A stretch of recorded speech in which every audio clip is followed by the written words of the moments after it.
Hi, this is Zap, and welcome to the Reset and Zap Podcast.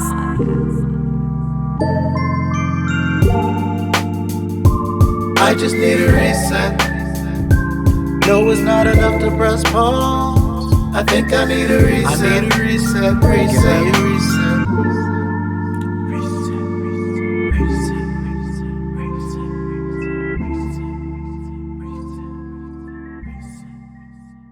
Welcome to the Reset and Zap Podcast. I am your host, Zap, and with me is my... It's my what? I was actually waiting for you to say it. Oh. Screwed it up. Or did I do it on purpose? It's my co-host, my partner, my beloved husband. Yeah, that's what I was waiting for. Now we in there. Hey, everybody, what's up? It's your boy, TJ. And can we play? Yeah, we can. We can play a game. Let's play a game. Let's play a game. All right, let me get the switch off the back. Oh. So this one is a really cool idea, really fun and cool idea we both came up with, where as much as we talk on this podcast, we've never really interviewed each other. No, we have not. So I came up with the idea that is detrimental to keeping your position as a co-host. Oh, word? I didn't know that. The game is called Interview Your Host and Your Co-Host. So we have a set of 10 questions. We're going to go back and forth, exchanging. That way it's nice and fast.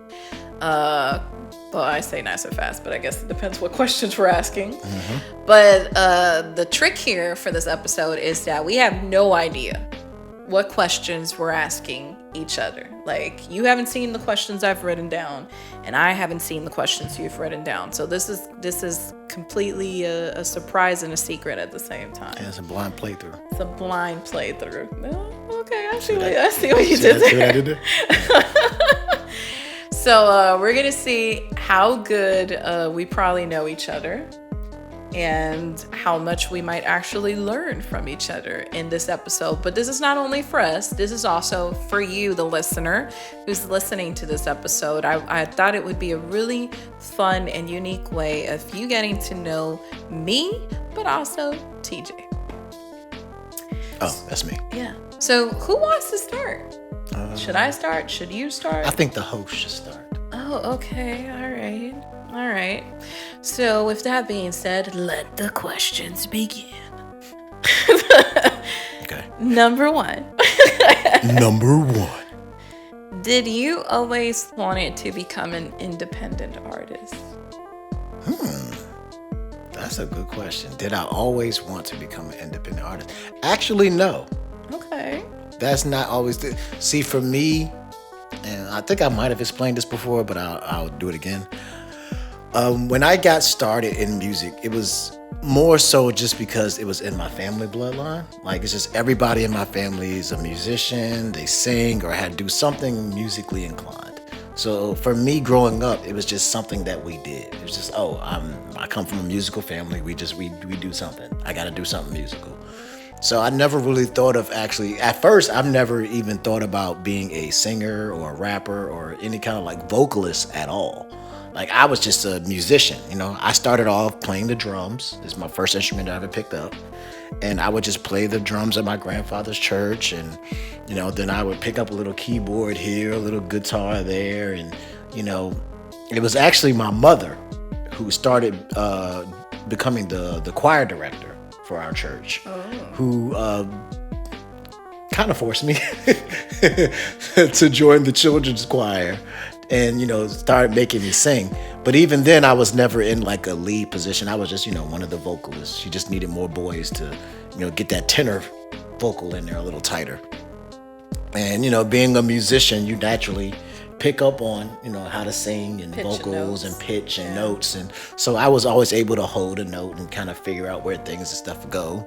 But I never really wanted to be like up front and center of anything. So for the longest time, I never even considered making my own music. And it didn't even occur until like much later in life when I started probably around like middle school or so. Okay. I started writing poetry. Really? Yeah. I didn't know you wrote poetry. You getting into some stuff today. Yeah, I actually started off as a poet. I took I think it was a poetry class or something, and I just really got interested in writing in general. Like I just enjoyed writing, and poetry was one of the first things I ever wrote. And I would just write these poems and put them all together, and then what I didn't realize is at the time is when I was writing these poetries, I was writing everything in rhyme, and I was writing everything with a certain pattern and a certain feel. And actually the very first song that I ever wrote was actually a poem that I turned into a song.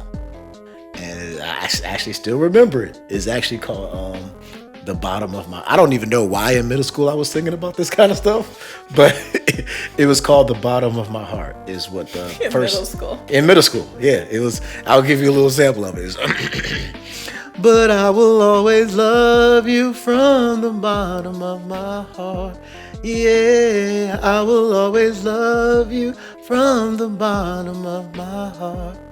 First song I ever Sounds wrote. church. It sounds like you were taking it back to church. I mean, that's what I grew up in. So like, yeah, it was real churchy, and I even figured out how to play it. It was the first song I played on the keyboard. Is a song that I wrote. Wow. And that's how I got into writing my own music. And then, you know, I'd be in my little class playing around on the piano and making little notes for it and figuring it out. And that's when I realized that I really had an interest in creating music. And even then, I still wasn't like, oh, I want to be a singer, I want to be a rapper. I wanted to be a songwriter. So I'm like, okay, I'm Interesting. write songs for people, and I've written songs for other people that, you know, that done stuff with them. And then eventually it got to a point where one of my cousins was just like, man, you always writing songs for other people, why don't you do something for yourself? And I started writing music for myself probably around high school. And I started recording and messing around with stuff and figuring things out, and next thing I know it, I fell in love with creating my own music. Interesting. Yeah. Wow. Didn't know that, did you? It's a walk down memory lane. Yeah. Okay. I guess I don't regret asking this question. That was a pretty good one. Yeah. Because I had to think about it, because it feels like I've always wanted to do it, but when I really look back at the history of it, that was never actually my intention. So that is really interesting. Okay. Well, I'm curious what you're going to ask me now. Okay. You've talked a lot about moving from Puerto Rico to the U.S. But what I've never actually asked you, and what I'm very interested in getting to know, is what was the biggest adjustment you had to make living in Puerto Rico to living in the U.S.? What is the biggest thing that was like, this is way different in the United States than it is in Puerto Rico? Oh, yeah. I mean, yeah. One of the biggest challenges, which was is still a challenge till this day, is a change of like customs and traditions. Like, okay, so let me like give you an example. So like in Puerto Rico, everybody is welcoming, is just warm, kind, and like it's normal for us to kind of like in Europe, you know, where people meet and they'll hug each other and they'll give a kiss on the cheek, depending, you know, and what type of position you are, a family, relative, friend, whatever it is. But it's at normal, at least, to receive a hug. You know, we don't do the handshake thing. If we're close, hug, kiss on the cheek, you know, or not too, we still hug. Oh, hey, what's up? And, you know, and it was normal for, you know, a guy to say to a girl, oh, cariño, or something like that. But it wasn't in a flirtatious way. It was more like we uppraise our women, you know, in our culture. So it's out of respect. We treat with kindness the opposite gender and stuff like that. So I'm, you know, coming from a scene like that, where that's all I've ever known, to coming to the United States. I'm never going to forget this. I was heading to a church, and instinctively, I there's this guy, and I just wanted to do it. And that was like my first cultural shock, because this guy like did like this and reacted, and the first thing he was like, extended his hand, like a handshake. And I looked at his hand and I looked at him, and it was like not clicking at that moment for me. And I was like, holy shoot, I can't do this here. This is weird. So it took me a very long time to understand that I can only like handshake, and even if it was somebody I knew closely, if they knew I was in a relationship or I'm married, they'll hug, but then it's also like sideways. They'll like, oh, from the side, or so those things were all so weird, and it took me a while to understand. And it's just overall customs and traditions. Like I had to learn sir, ma'am, and how to etiquettes, basically. And it was also kind of sad. I think that was a time where I was that's when I noticed I was very homesick, because when you have such a cultural shock like that, you start questioning yourself, like, is my culture right? It's like how I was raised to how they do things here. And I found out slowly but surely that they're both right. None of them are wrong. It just is what it is.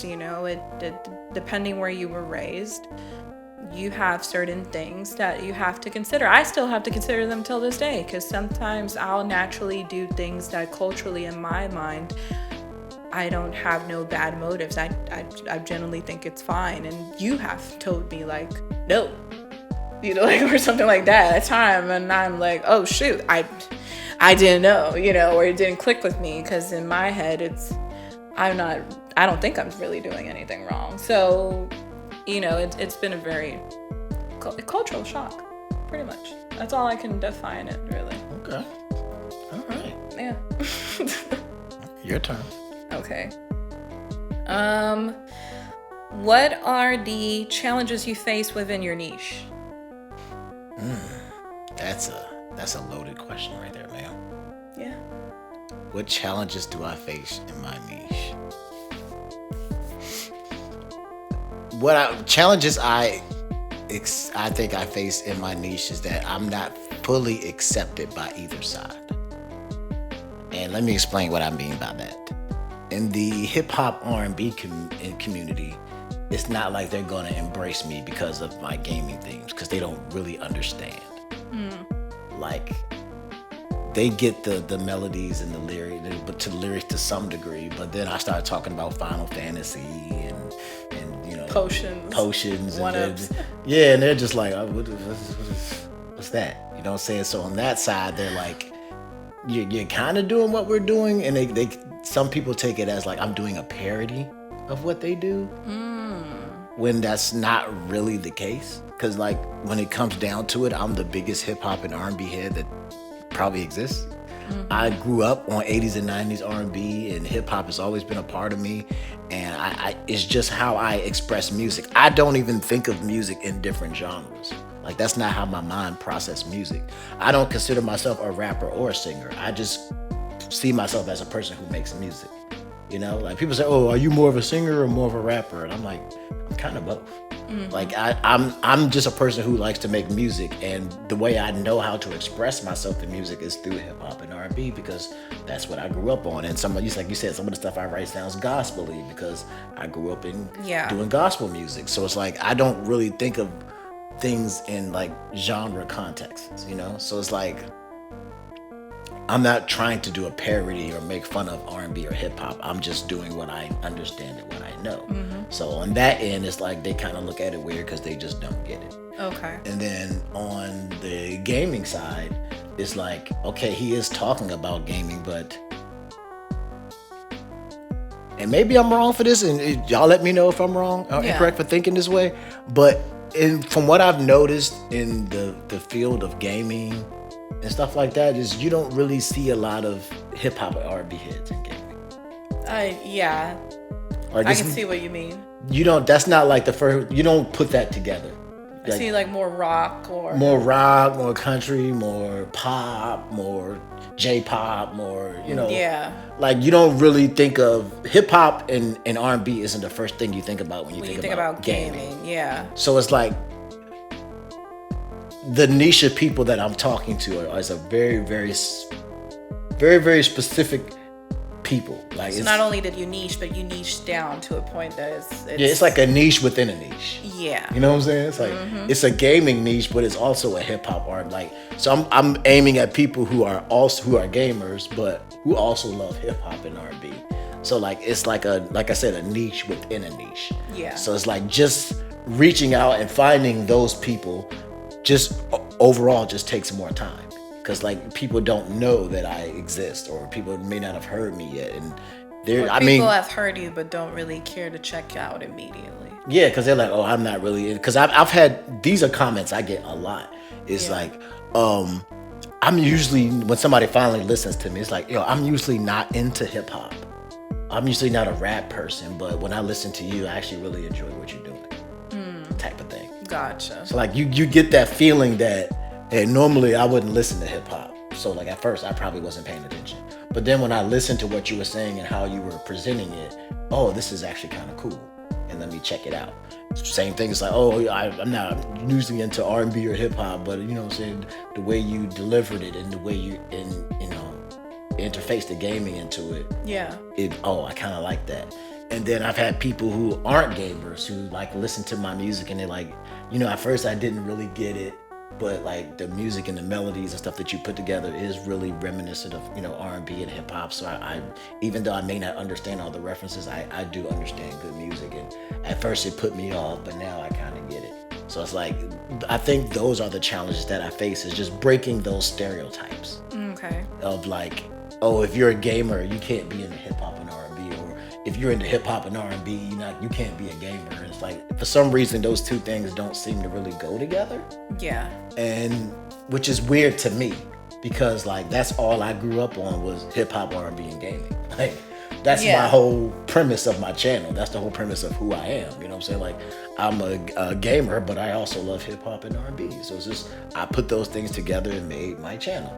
So to me, it didn't seem weird. But then when I presented it out there to the world, I started understanding that those things don't necessarily connect in everybody's mind. So I think that is the biggest challenge I face, is breaking the stereotype of, oh, he's just doing a parody. He's doing parody music. Like, no, it's not parody music. I'm actually doing hip hop and R&B. I'm just using gaming references to explain what I'm trying to say, because I come from a gaming background. Like, everybody speaks from their experiences and what they love. Like gangster hip hop came from people who grew up in the streets, who lived a rough life, and they're talking about their experiences in that world. That's not an experience that I have. There's the woke rappers who talk about empowerment and intelligence and all that stuff, and I'm a pretty smart dude, but that's not really what I'm here for. Like me, I'm more about creating music for the love of it and for the fun, and talking about my life and my personal life and the things that I've grown up with and the things that I've gone through and things that I'm dealing with. And gaming has been a big part of my life since I was a kid. So it's just like, it's easy to like connect those gaming references to the life that I've lived and how gaming has affected me in my life and all that kind of stuff. So to me, the connection was pretty seamless. But I think making that connection to a wider audience is the biggest challenge that I face. Okay. Interesting. And I can see that. I can also see how it's like there's artists that, like, for example, have done that. At least try or made the attempt. Like, in my case, me being a Logic fan, I've seen Logic do it before, where he's combined hip hop and gaming. And he's actually one of my favorite artists. And on your end, you have a favorite artist that actually has implemented, I guess, hip hop too, you would call his as well? Yep. Hip hop and gaming together. My boy Wiz Khalifa. If you listen to a lot of his earlier music, you'll hear like he actually used a sample from Chrono Trigger in one of his songs. He used a sample from Sonic the Hedgehog in one of his songs. Like, he is obviously a gamer because he's like, even if you look at his first album cover, the album cover is actually a NES cartridge with his picture on it. So it's like, he obviously understands, he's obviously a gamer, is into this kind of stuff, but no one's ever really made that like the forefront connection, of what it is. Like I said, it's a sample. Like if you hear the beat and you don't know Chrono Trigger, you just think it's a good beat.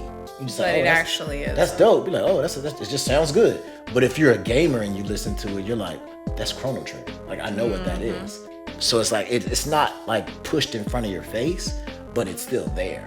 And I think that's the difference between what I do, is that I put it front and center, where some of my titles are gaming references and some of the hooks are a gaming reference and the verses are gaming references, and the only thing that actually isn't a gaming reference is the music, because the music I make is my original stuff and it's not based on gaming, but I put gaming in my lyrics and in my hooks and in my content and in my subject matter, and I think that's what makes it different. All right, well, what do you have for me? Throw it at me. What do I got? I got a couple of them, so let me see which one I want to throw. All right. This is question number 2. I don't know much about you and your education. So I was actually curious about what was your favorite subject at school?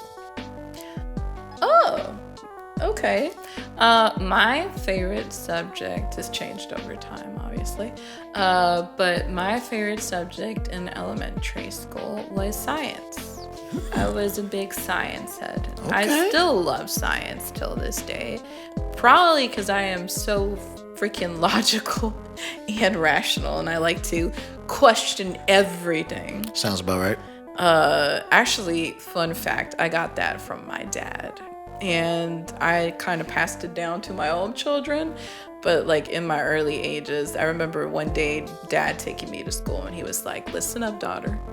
Just because they taught you this in school and just because it's in a textbook doesn't mean it's facts. Yeah. It is subject to change and it is subject to be revised. So you have the right to question what's in this textbook. And that simple thing he shared with me that day has changed completely my perspective on everything, the way I see life, the way I see everything. So it's natural that I just typically question everything. I don't take everything just up front by face value. So yeah, science is definitely one of my favorite subjects. Later on in middle school, it's kind of hard because in middle school, I started tapping into my more creativeness side. So like I wasn't clicking with like traditional learning. So depending like what teacher I had, it's crazy to say it that way, but it was the truth. I used to enjoy math. But it always depended on like who the teacher was and how good they were actually in breaking down like concepts and stuff. But if they were a really good teacher, I would actually enjoy math. I would like math. And then in high school, it started becoming like a mixture between like electives. So it was between dance. I actually took dance lessons. So I started learning how to dance at a very young age. And then it was also history.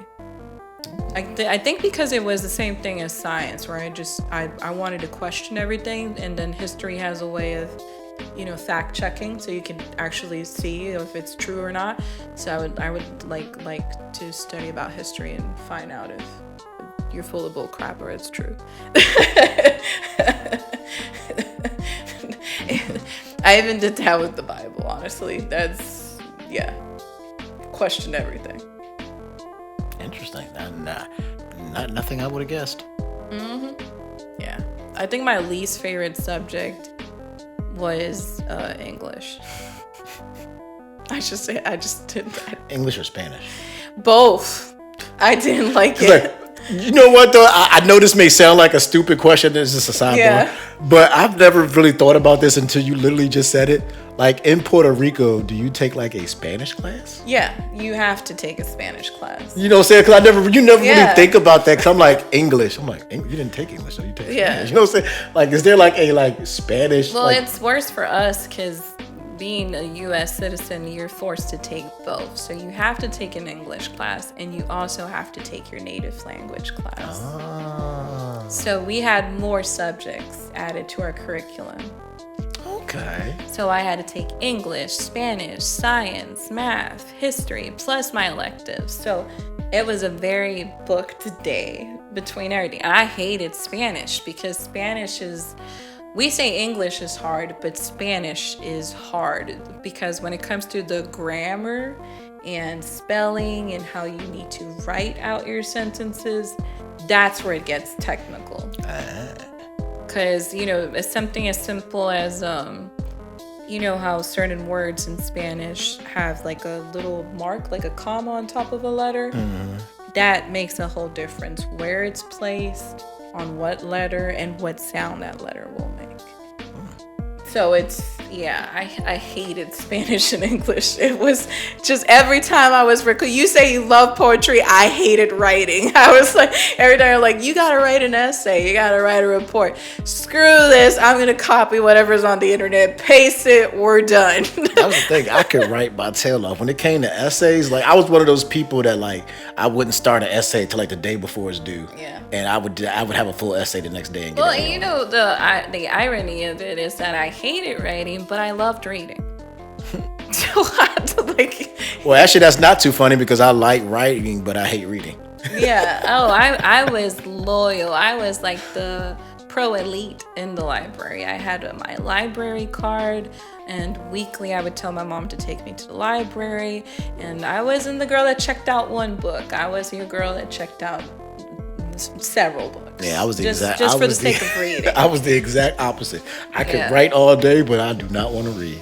Yeah, I have I need to get back into reading, but yeah, that's if I need to choose one out of all the ones I've mentioned, I will still say science is my favorite. Well, also another fun fact, which I say why I like so much science. I was actually going to go to college to become a science teacher. Really? Because I started my degree in education and I was like, okay, so if I'm going to specialize in a subject, which one is going to be my subject? I was debating between math and science, and I almost went to math, but I was like, I'm going to become a science teacher. Interesting. Yeah. So if I was your teacher now, I would be your science teacher. You could teach me science anytime, girl. All right, now it's my turn. Yes, it is. If you could choose a different skill to learn besides music, what would it be? A different skill besides music. Man. I'm not, all right, this is going to sound... Did I make these questions too hard? Okay. No, it's just, I don't want to come off as arrogant. Well, I mean, it is what it is. But like most of the skills that I would want to have learned, I have learned to some kind of degree. Oh, okay. Because like the big one, like the first thing that popped into my head immediately was cooking. Like if I wasn't doing music, like maybe I could have went into like more professional cooking type stuff. But I did learn how to cook. You know what I'm saying? Like I'm a pretty decent cook in the kitchen. I can, do a little something. Okay. But like if there was something I could do more of, I would say cooking. Like to like actually go to school and actually like learn like proper cooking techniques and all that stuff. Instead of the freestyle home style cooking that I do, which is still pretty delicious. You know what I'm saying? Seems to work. It gets the job done. Ain't nobody complaining over here. Everybody eating good. But that would be one that I would say I would like to learn like at a deeper level, would be cooking. Okay. That's a different skill other than music. Another skill that I would like to pick up besides that.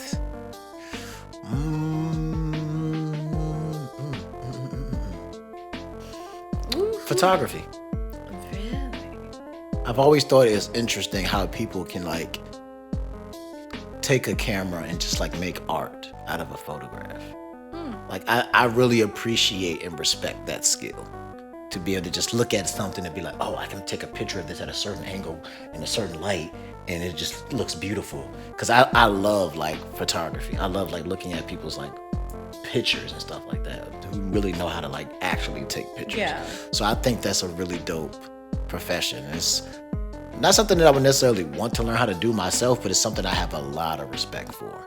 Okay. So like that's one that I really, really enjoy. And if I had to pick a third one, third skill that I would like.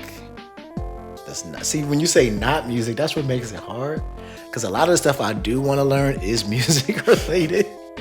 Like there's other instruments that I would like to learn that I never got a chance to. Like I would love to learn how to play the violin. Besides music. It's not fair. Everything is music. Cooking, photography. I mean, I just said one. You did Architecture. Okay. Oh man. Memory unlocked. At one point, I was actually considering going to school to be an engineer? Architecture. An architect? Yeah, like wanted to design like buildings and stuff like that. Oh, okay. Because I really think that the art of building buildings is really cool too. Like how people like come up with this. Oh, this we have to build it to these specifics so that the building will stand up, like skyscrapers and stuff like that. I always thought that was really, really cool. And like I think I could like come up with like really cool, unique designs for buildings. Because I love when buildings take like unique design. I don't like just your standard, like, all right, this is your building, it's straight, windows, walls, whatever, blah, blah. I like when people get really creative with how they build houses and how they build like these big buildings that have like unique like features and stuff in them. Like I always thought that was really cool. But the only problem with that is that requires a lot of math and I'm not good at math. Well, you never know. Maybe you might DIY your tiny home. I don't know. Anyways. But that kind of stuff I do, like inside stuff, like, like I can, hang stuff, build stuff, knock stuff out. But I'm talking about actually like designing the building itself type of stuff. Okay. Well, I learned quite a bit. What do you got for me? All right, let me go back to my list. What do you got for me? There you go. And actually, guys, while he's gonna ask me whatever he's gonna ask me, don't forget to comment below what is your aha moment. And if you actually have a question for us, feel free to drop it in the comments. I've asked you this question before, but I don't think no one's heard me ask you this question before. Okay. So I'm gonna ask it again, and we'll see if your answer has changed at all. God. And you kind of talked about it a little bit just now earlier, but since you are bilingual, what language do you think is harder, English or Spanish?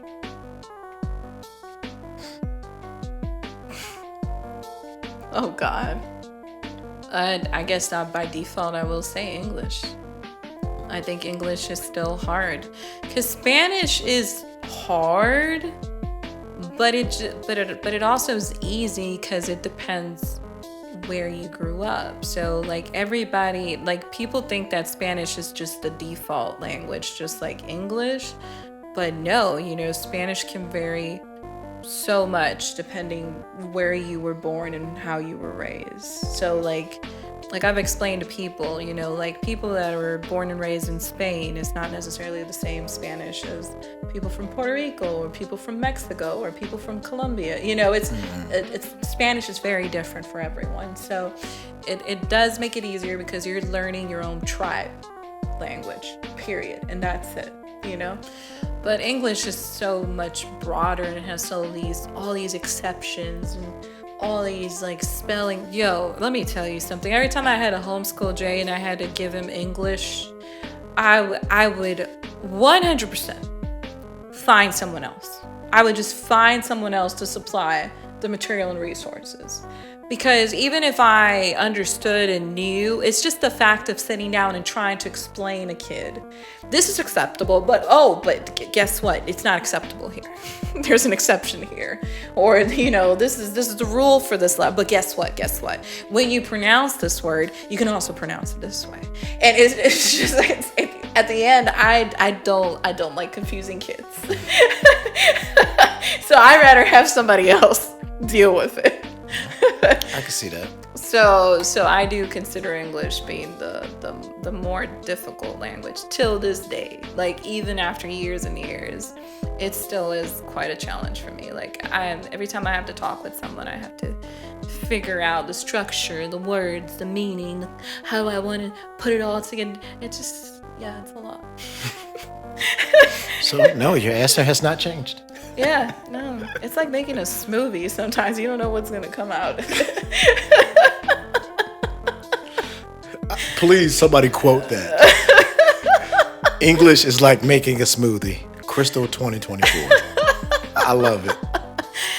All right. Following up is, I lost count. I don't even know what number we're at. Me either. Okay. No idea. Who or what is your inspiration for what you do? Who or what is my inspiration for what I do? That is also another loaded answer because, well, let's get down to the purest sense.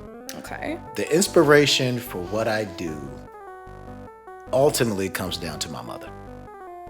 To mama? To mama. Because my mama's who gave me the gift of music. You know, it was her side of the family that was the musically gifted ones. You know, my mom, my granddad. I have witnessed this. Yeah, my grandma, my mom, my sister, my cousins. Like my mom was the choir director.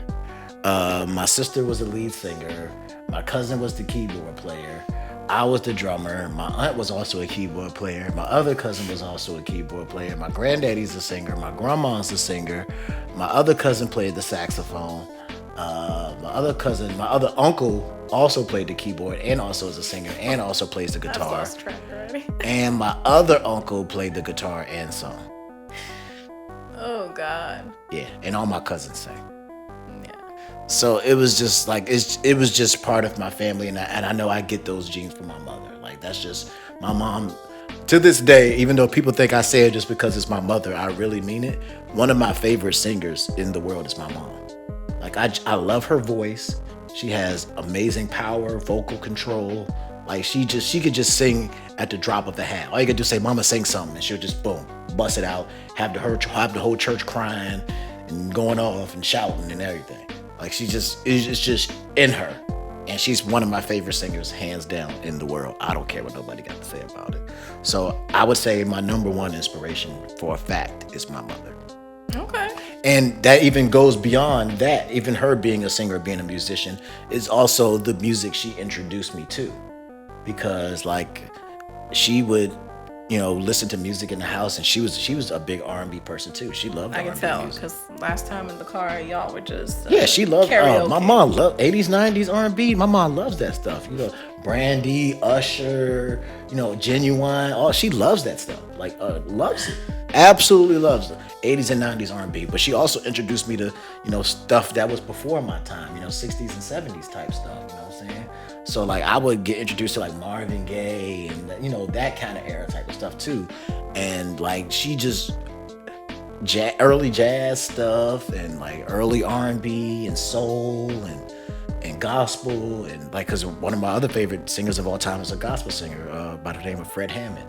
Like he's one of my like if it wasn't my mother, getting rid of bias, my favorite singer would be Fred Hammond because I just once again it's that power, that vocal control. And just his power to command the room with his voice. Like, as soon as he starts singing, everybody looks around and pays attention to what's going on. And that's like, I just love that.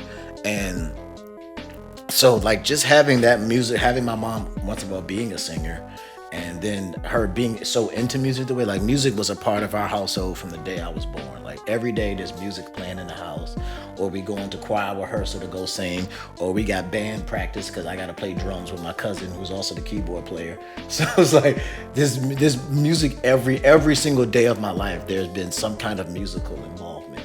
So like from being a musician to being a singer to being a writer to being a producer to being a rapper, like it's always been at every stage of my life. So like, and I owe once again that kind of all goes back to my mom.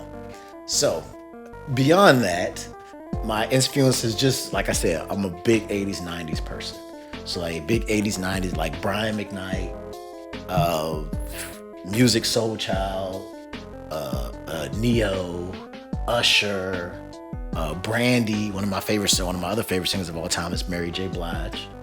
Like just anything from that 80s, 90s R&B era, even into the 2000s. Like it's just, that was a big influence on me. As far as hip hop, I'm a big Jay-Z fan.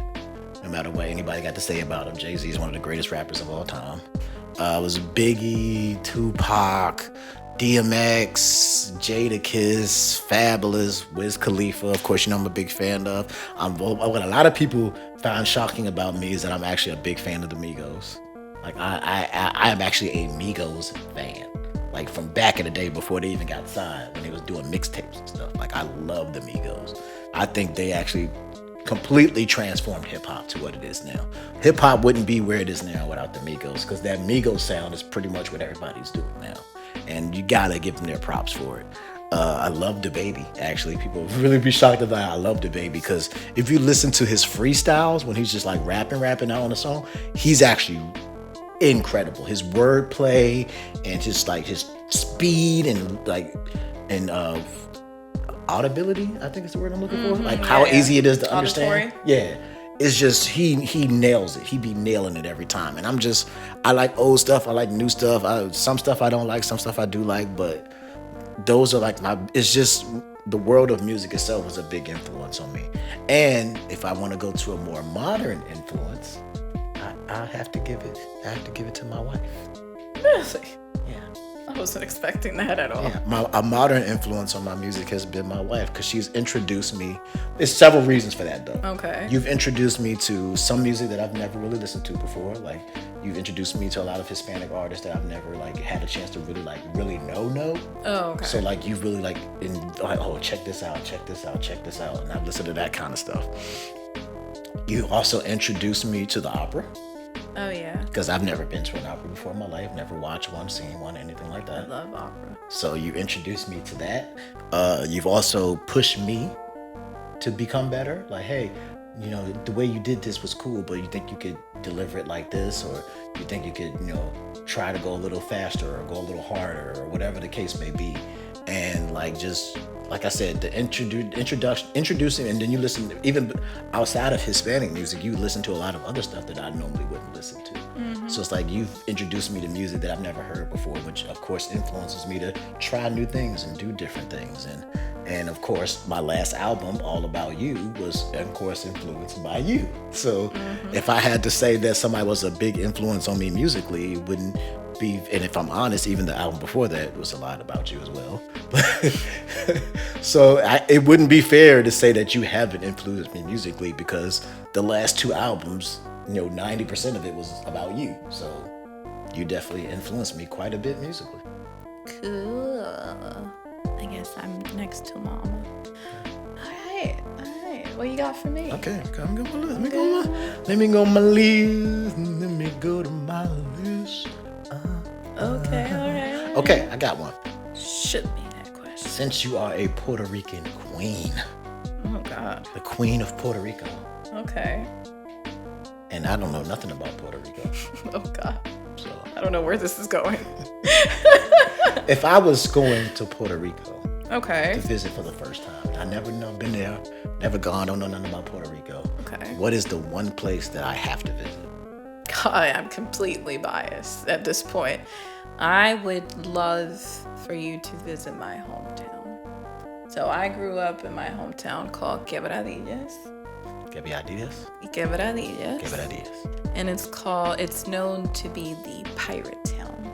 La Ciudad de Pirata. Already interested. And it's all based on pirates. My hometown. Even our basketball team is called Pirates for the National Basketball League. Black flag, Assassin's Creed. Let's go. Oh yeah, it's a black flag with the pirate logo. I'm down. It's pretty cool. So growing up in Quebradillas, I'm more on the country rural side, so we're close to beaches. So there's tons of beaches, which you'd be like, well, it's Puerto Rico, it's an island. You'd be mistaken. It's not everywhere you go, there's beaches. But in my area, I'm close to the beaches. And my uncle, he is a sculptor. So there is a national monument that is very well known and it's famous in Puerto Rico, and it's called the Indian face, La Cara del Indio. And it's in Quebradillas, and it's a huge rock that you can only see it when you're driving down the highway. And he turned this into the chief Indian. And it's a place where people will stop and take pictures. Because it's super well known.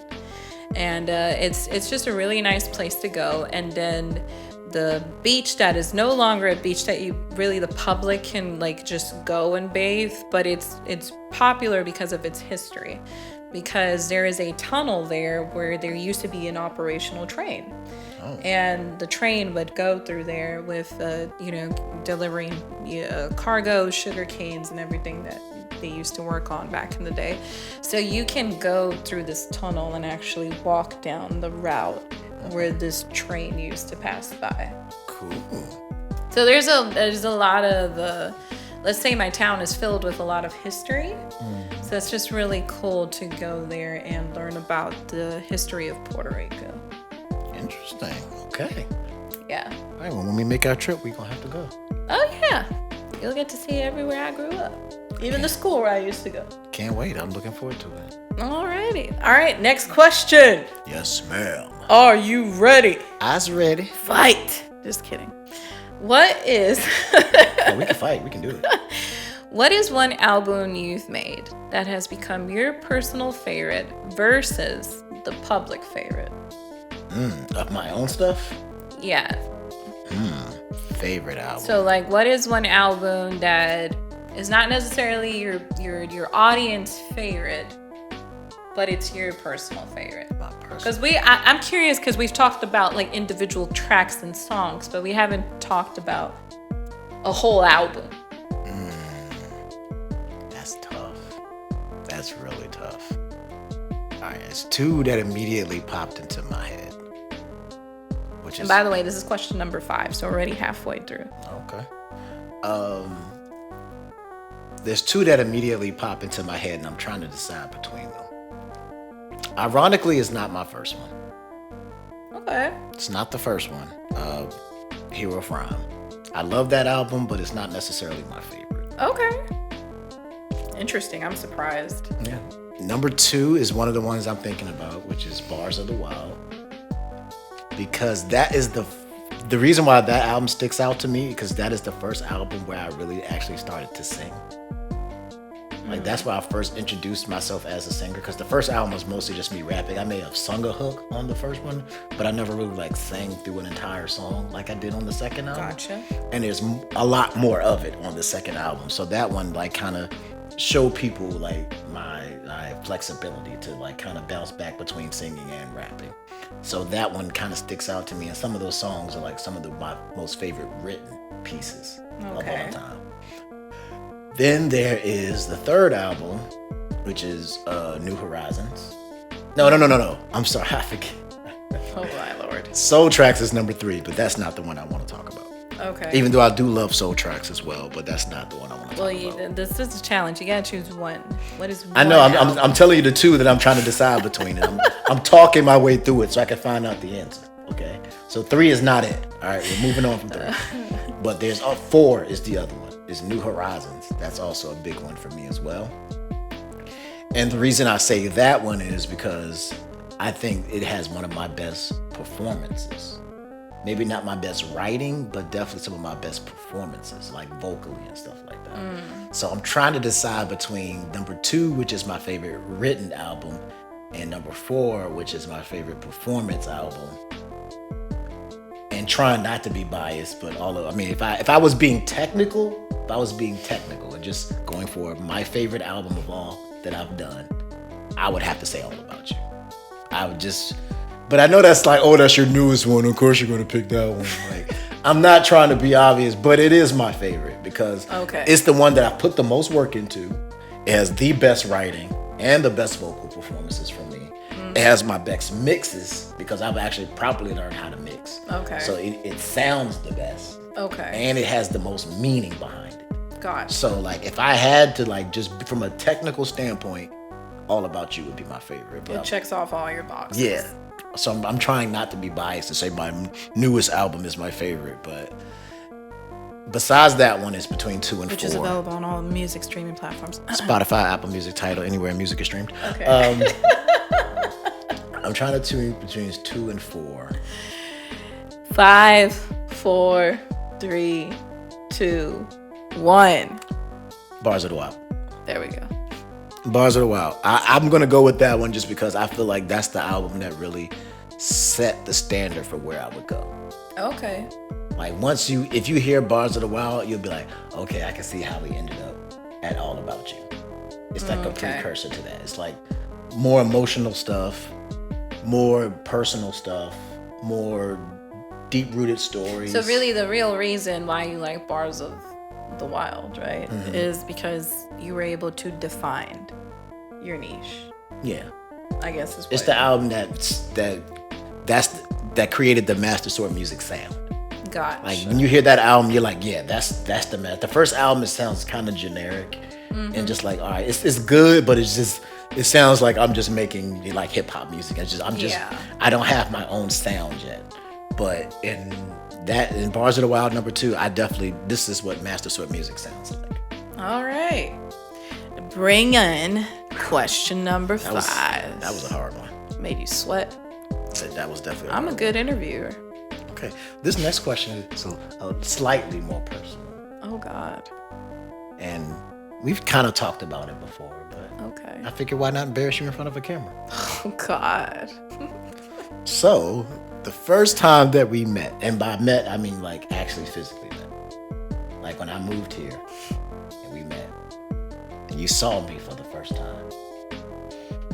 What were your first thoughts? When at the airport? Yeah, at the airport. My first thought. Holy cow, he's here. I'm sorry. That was my first thought. Might want to expand on that a little bit. Maybe explain that a little bit. Well, because we've been in a long distance relationship. Well, let me make it clear. I'm going to go way back. Before the long distance relationship, we've always been friends. Correct. And beyond friends, we admired each other as content creators. Yep. So we were always helping each other grow. You're my teacher. And then slowly but surely, those weren't my plans. But destiny had other plans for me. So we started it. I don't like to use the term date, but it's the easiest word for a lot of people to understand. We were in a long distance relationship.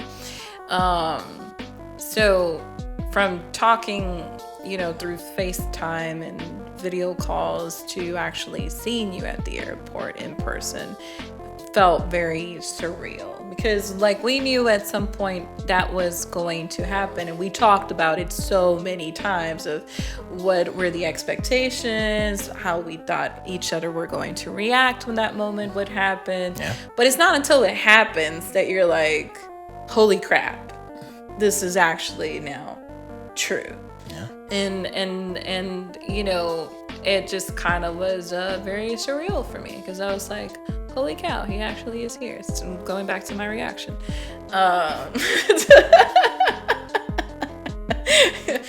But I also felt, which I probably haven't shared this too much because it's hard to recall because it felt real, but then at the same time it didn't feel real. It's so hard to explain. Oh no, I get it. Because for the longest time, even when I was here, it didn't feel like I was here. Yeah. So when I saw you, I just had a sense of completeness. I just felt whole because I was like, oh, he's here, he's home.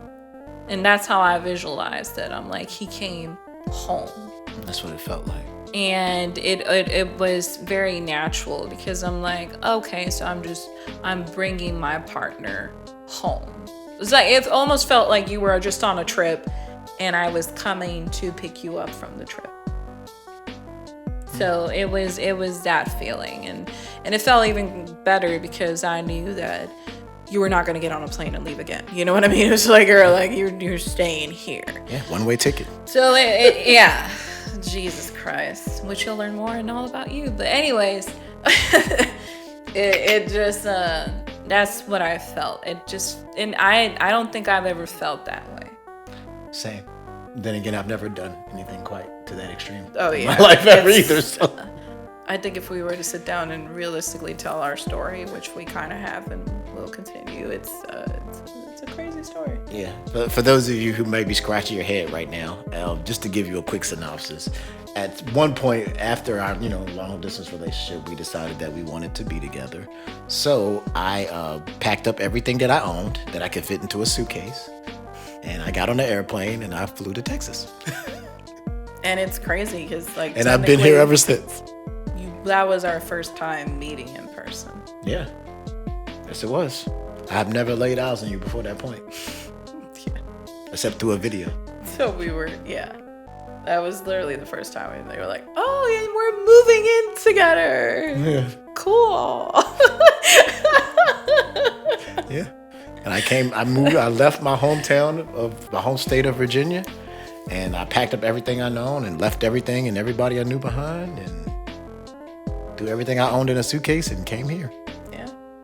And thank God it worked. Yeah, pretty much. Yeah. Here we are a year later with married and with a baby on the way. And Yeah. Oh boy. It's been a journey. It's been a journey, all right. Lord Jesus. Woo! Alrighty, moving on. Moving on. Question number 6. Let's go. Besides R&B or hip hop, what is one musical genre you would like to tap into? It's actually really funny that you say that because this is going to shock a lot of people. Okay. A lot of people think that all I listen to is hip hop and R&B. Mm-hmm. But that's far from the truth. Oh. And another genre that I don't know if I ever could, but I would like to try is rock. Okay. I am a big rock head. Okay. Specifically, and to get even more specific on rock, what kind of rock? Exactly. Because rock heads, they get all good. And to shock people even more, I would say pop rock. Okay. I love Linkin Park. Okay. I love Yellow Card. Mm-hmm. I'm a big fan of 311. So people like, what? Yeah. Yeah. That's what I like. I like that kind of stuff. I was a big Linkin. Linkin Park was probably one of the first rock bands I really was followed, where I know every song on every album, and then that kind of branched me out into listening to other stuff. So I became like a big Metallica head, and I love Pink Floyd. Well, I love what you brought up, what you brought to the table. But now I'm going to make this game even more challenging. Okay. Because we're going to rapid fire. We're going to Alright. bam, bam, bam, bam, bam, bam, bam, bam, bam, bam, bam, bam. The first thing that comes to our mind whenever we ask whatever question it is. Okay. Just remember, they got to be honest and genuine. Okay. From the heart. Sure. Whatever that means. Okay. I got to add some drama to this, okay? Okay. All right. Your turn. What are your hobbies outside of gaming? I'm multi-talented. Oh, excuse me. Was I just arrogant right now? Sorry. A little bit. Okay, so besides gaming, which I don't really consider a hobby at this point, I enjoy sewing. All these things have been pretty much self-taught. Though surprisingly, one of them have been like a family tradition where it just kind of been passed down from generation to generation, and that was crocheting. Crocheting is another hobby that, even though I don't really actively do, I have passionately enjoyed. And that one was, rest in peace, she's no longer here. But the person who taught me was my grandma. And I really wanted to learn crocheting because I wanted to keep that legacy going within the family. So I actually purposely asked my grandma to teach me how to crochet because it meant a lot to me. So crocheting has a deeper meaning. Sewing, everybody in my family sewed. I wanted to learn how to sew, so that period. But one of my favorite hobbies, if I were to choose one hobby, it would be gardening. Gardening is very therapeutic for me. I get to learn about the earth. That makes sense because I love science and how it works. And I just love to grow, not ornamental, but more like things I can eat, that I can cook, that I can bring the family together. Okay. So those are some of the things I actually know how to do besides gaming. And I guess if you were to add a fourth one that I would consider a hobby right now that I've gotten slowly back into is music. Interesting. We might have to talk about that later. Yeah, but yeah, that's pretty much it. And then for you, Yes, ma'am. what's a game you've tried but don't necessarily enjoy? Elden Ring. Here's your moment to finally talk about it. I just don't think that game is that fun. I don't think it's a bad game. I don't think it's mechanically bad. I don't think that it looks bad. I don't think that it feels bad. To me, it is kind of boring. Okay. Like you roam to one place, you fight a thing, then you go somewhere else and you fight a thing. It's not your cup of tea. It's just not. I don't see the hype around it. Everybody's calling it like the greatest game of all time, and I'm just like, I would disagree. Okay. I mean, sounds valid to me. Moving on. What you got for me? Oh, you were also a East Coast girl at one point. Yeah. East Coast, the best coast. Jersey. And now you live in Texas. Gosh, yeah. Texas or East Coast? East Coast. East Coast is the Beast Coast! I don't know. I guess, I'm going to have to be biased. And I know that's kind of confusing for some people because I talk a lot about Puerto Rico. So people will assume that I was born in Puerto Rico. Yeah. But no, I'm not. I am born and raised in New Jersey, Newark, New Jersey. So I am a Jersey girl. So yeah, I'm from the East Coast. So I lived in Jersey until up to like when I was 11 or 12 years old. So yeah, the good part of my life I lived over there on the East Coast. So there's a lot of stuff I love about the East Coast. I love the coffee shops. I love jazz. I'm a big jazz head. I love jazz. I love lo-fi. I love the parks over there. I love me a good freaking bagel and a good hot dog from a hot dog stand. Oh yeah. And God Jesus, the pizza. And I don't know how I always end talking about food, but it's probably why, because I love the East Coast. East Coast is the Beast Coast. I'm sorry about y'all sport fans, but I'm a Yankees fan, so it is what it is. No, I ain't got the Yankee hat on today. I mean, if you're from the East Coast, come on now. Yeah. I think that's a standard gear. Yeah, I mean, that's why I asked, because I had to know if my coast was the best coast, which it is. East Coast is the Beast Coast. Yeah. So there we go. Yeah. Answer your question. Okay, moving on. If you could... okay, all right, here we go. If you could take a mastermind class or a course in anything, what would it be? Business. Okay. I would like to learn more about it. Specifically, if they had one, the music business. Gotcha. I would love to learn more of the in and outs about what it actually takes to build a business in music. And just really like learn from somebody who really knows like the ins and outs of the music business. Because I understand everything about making music and creating music, but the business side of it is something that I am not as fluid in as I would like to be. Is that something you currently are like pursuing that you would like to actually take if given the opportunity? Or is there something else you'd be like? It's the reason why I want to take that is to see if I even want to pursue music as a business. Oh, gotcha. It's kind of the thing. Like gotcha. Right now, I kind of do music for fun, and I've often considered about maybe turning it into a business, but I would like to know what goes into that before I get into it to see if that's something that I would even enjoy. Because at the end of the day, I'm in it for the art of it. And I've heard on a lot of occasions that the business kind of takes some of the art out of it. So like I would like to know for myself whether or not it's something that I could handle before I got into it. So that's why I would like to learn. Okay, that sounds fair enough. That actually sounds fair enough. Well, I guess this is my last question, which is really very. I still got 2 questions. Well, the one I'm gonna ask next. Maybe you had more than 10.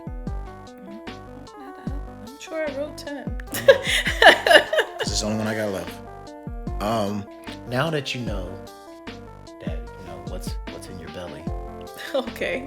How do you feel about having a boy over a girl? I love it. I think I'm just used to having boys. Like, don't get me wrong, like, if it was a girl, it would have been super exciting because, I get to dress up a girl and blah, blah, blah. But I don't know. There's something about boys that I'm more, like, maternal. I just love my boys. So, like, The first thing I think about when I think about Leon is I just want to hug him. I want him to just like sleep on my chest, and I just want to go check in on him and start singing him nursery songs in Spanish. By the way, our child's name is Leon. She just said. Yeah. But it's just like, I'm just always excited because a boy, when they're young, like their reactions are so spontaneous. Like you just never know how a boy is gonna react. So like I might be in the kitchen doing something, and all of a sudden like Leon will probably light up and be, oh God, this mom's amazing. She's just Wonder Woman, you know. And like you're like, what the hell did I even do? I just put a tray in the oven or something like that. But like that's how boys are. You just never know how boys are gonna react. So I really just love boys. I guess because I'm also like, my mom used to call me a tomboy because I was like not your typical woman. So I've always been like more on the rougher side. So I feel like I got a boy. Yeah, I could just be rough. Let's go to the park and hike and go, you know what I mean? Get dirty and whatever, you know. It's just fun. Okay. Yeah. Respect. Yeah, I'm excited. I really thought I was gonna be upset when they said, hey, it's another male, and I was like, when she told me over the phone, I was like, really? Another male? She was concerned. She's like, is that a good or bad thing? It's good for me. I just don't know how everybody else is gonna react to it. Because for the longest time, I swore it was a girl. Yeah. So. But I was wrong. Yeah, I'm cool. I'm cool with it. Hey, I'm cool having a mini me. Let's get it. Yeah, all males in this house. That's right. Boy, oh boy. Yeah. Nothing but Kangs over here. Yeah. All right. Okay, so this is a maybe more serious question, but what is one habit, if any, you've steered away from that was affecting your craft, and why?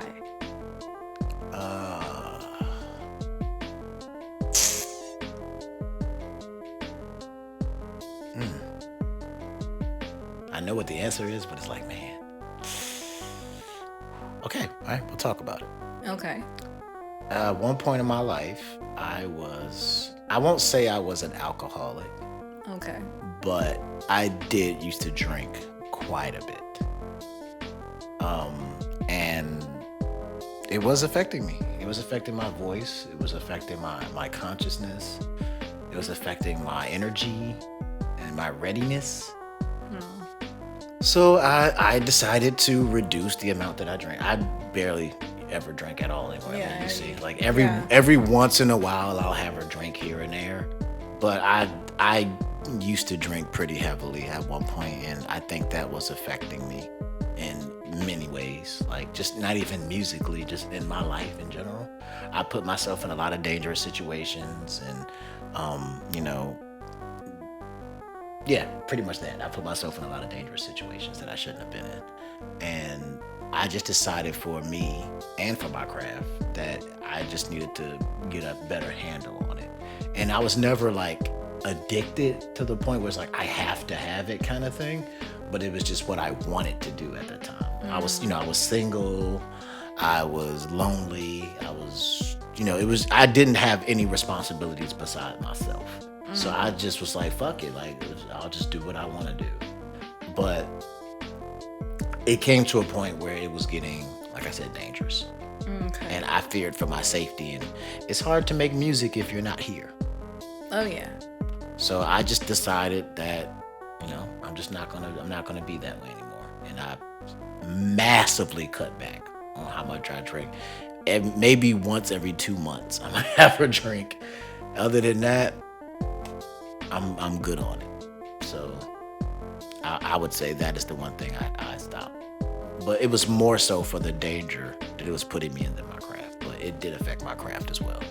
Okay. All right. And then last question. Drum roll, please.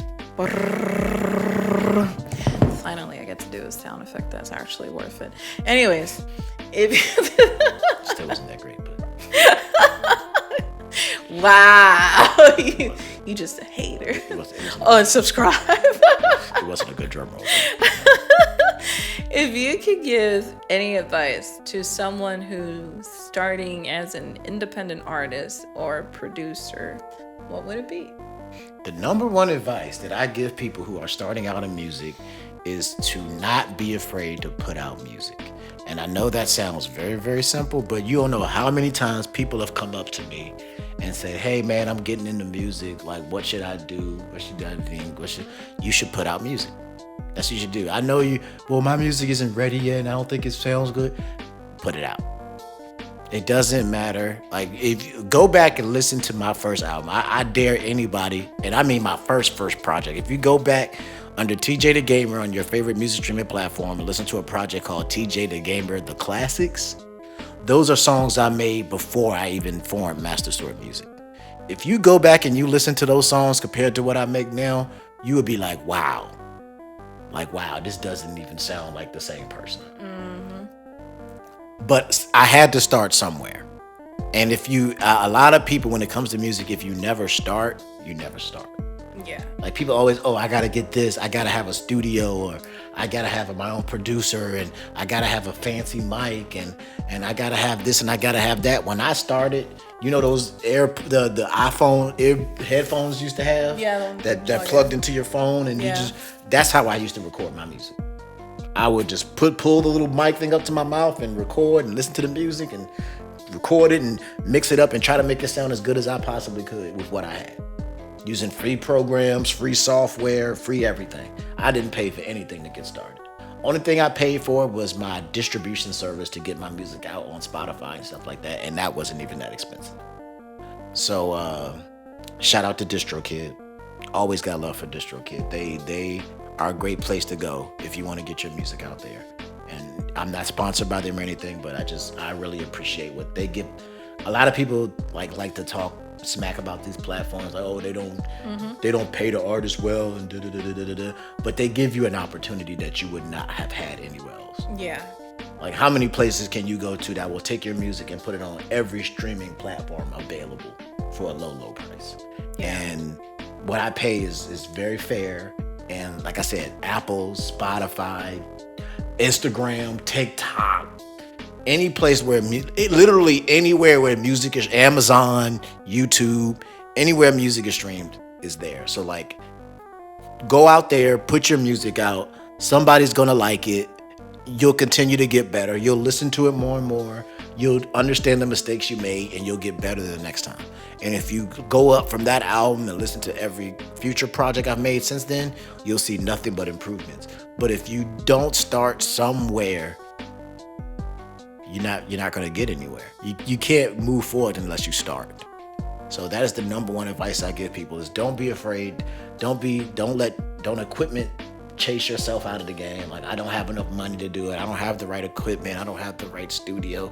I don't have the fancy software. I don't have fancy enough speakers. Like, to this day, I still don't have what's considered a studio grade equipment. Like, what I use is way more advanced than what I've had before, but to what actual like professional studios use, I'm not even close. But you can't let that be a reason why you don't start. Like, whatever you got, get started and build your own audience from the ground up. Awesome. I've learned, I don't know about you, but I've learned quite a bit from this game. Yeah, this was it. We might have to do a part 2 of this. We might need to do a part 2. It seems like every episode we always end up saying we might need to do a part 2. Oh, this was good. This was actually a lot of fun. Yeah, I learned quite a bit, and I think I did a good job with my questions. I think I did pretty good too. Yeah. I think I threw you off a couple times. And also, let me just remind you as the listener, if you have any questions for us and you want to be a part of the game, that would be a good episode. Do a community episode. Yeah. Where they just ask us questions. As a matter of fact, let's make it happen. Drop your questions in the comment, and we'll do a part 2 of this where it's nothing but the community asking us questions. It could be either to the host, to the co-host. It could be to both of us. Yeah, I would say do a question for each of us. Yeah, that's going to be the challenge. Do a question for each of us, and we'll make it a goal to have it answered on a future episode. How about that? I like that a lot. It's going to be fun. I'm looking forward to it too. And you know what I'm looking forward to as well? What? Letting you close this episode. Oh man, so I don't get to interrupt you this time? Yeah, no. Okay.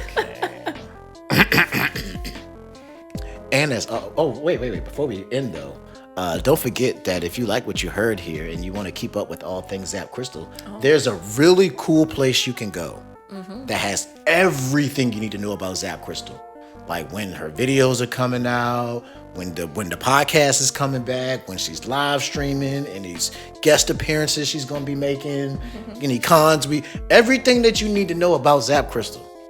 If you go to your keyboard, you pull up that web browser, you go up to that little thing at the top where you type in the stuff there, and you put in ZapCristal.com. Hit enter. It'll take you to this place called a website. And it'll have all the information you need to know about ZapCristal. I think it's pretty cool. It's pretty cool. I think it's pretty dope. For the low price of free. It's free, $99. You ain't even got to pay nothing. Yeah. But you can donate if you want to. Because she has links to her Patreon and everything there too. Or you can join the email list. Yeah. That's also free. That's also free. And you can get emails sent straight to you about all things ZapCristal. Yeah.